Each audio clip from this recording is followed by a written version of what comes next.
এবার শীতকালীন শাকসবজির খবর জানব। ধামরাইয়ের বাজারে বেড়েছে শীতকালীন শাকসবজির সরবরাহ। স্থানীয় বাজার সহ ঢাকা, গাজীপুর ও মানিকগঞ্জে পাঠানো হচ্ছে এসব সবজি। এ নিয়ে বিস্তারিত জানাতে ধামরাইয়ের হাতকড়া বাজার থেকে যুক্ত হচ্ছেন সহকর্মী হুমায়ুন কবির। হুমায়ুন, শীতকালীন সবজির দাম আগের তুলনায় কত কমেছে? সাধারণত শীতকালীন সবজির দাম দেখা যায় শীত আসলে দাম বেড়ে যায়, তো এখন আসলে কতটুকু কমলো সে সম্পর্কে জানাবেন। লাল শাক কিনতে গেছে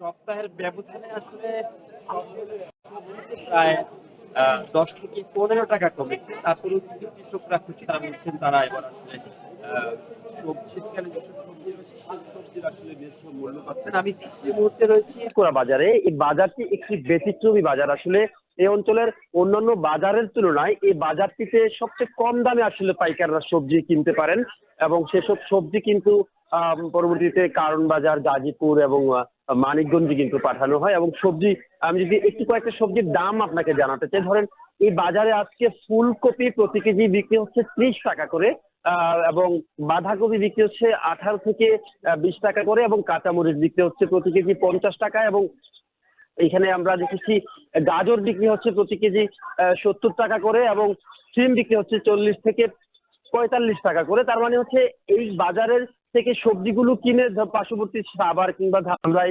গাজীপুর কিংবা ঢাকায় গিয়ে কিন্তু প্রায় দ্বিগুণ দামে বিক্রি হচ্ছে। এবং এই বাজারের দাম কিছুটা কম হওয়ার পিছনে কারণ হচ্ছে ধামরাই উপজেলা জুড়ে কিন্তু প্রায় 2500 হেক্টর কৃষি জমি রয়েছে কৃষি অফিসের দেয়া তথ্য অনুযায়ী। সেসব কারণে এই 2500 হেক্টর জমি কিন্তু লাল শাক, লাউ, মিষ্টি কুমড়া, চিচিঙ্গা, ধুন্দুল, ফুলফুকুই, বাঁধাকপি সহ বিভিন্ন ধরনের সবজির কিন্তু চাষাবাদ হচ্ছে এবং বছর জুড়েই কিন্তু ধামরাই এসব চাষাবাদ চলছে। এবং এছাড়া আরেকটা তথ্য দিচ্ছি আপনাকে, ধামরাইয়ের কৃষি বিভাগ ও কৃষি অফিস এবং কৃষি অফিসের সহযোগিতায় কিন্তু ধামরাইয়ের কৃষকরা কিন্তু একই জমিতে একাধিক রকমের সবজি চাষাবাদ করে। সেসব কারণে কিন্তু এখানে সবজি বছর জুড়েই আসলে বিভিন্ন ধরনের সবজি পাওয়া যায়। আমি যেমনটি বলছিলাম, এই বাজারটিতে সব ধরনের সবজির দামই কিন্তু মোটামুটি কমেছে এবং অন্যান্য বাজারের তুলনায় কম, চাহিদার তুলনায় সরবরাহ কিন্তু পর্যাপ্ত রয়েছে।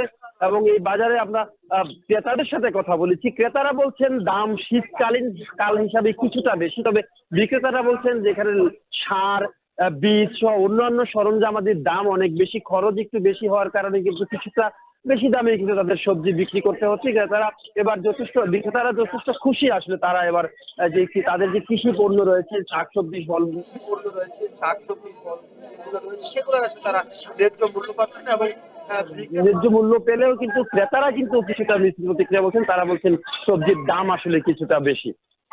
এছাড়াও ধামরাইয়ের গাঙ্গুটিয়া ইউনিয়নের যে সবজি বাজার রয়েছে, পুরনো শহীদ সবজি বাজার, সেই সবজি বাজার থেকে আমার কাছে বিস্তারিত। শীতকালীন বাজার দর সম্পর্কে জানাচ্ছিলেন সহকর্মী হুমায়ুন কবির।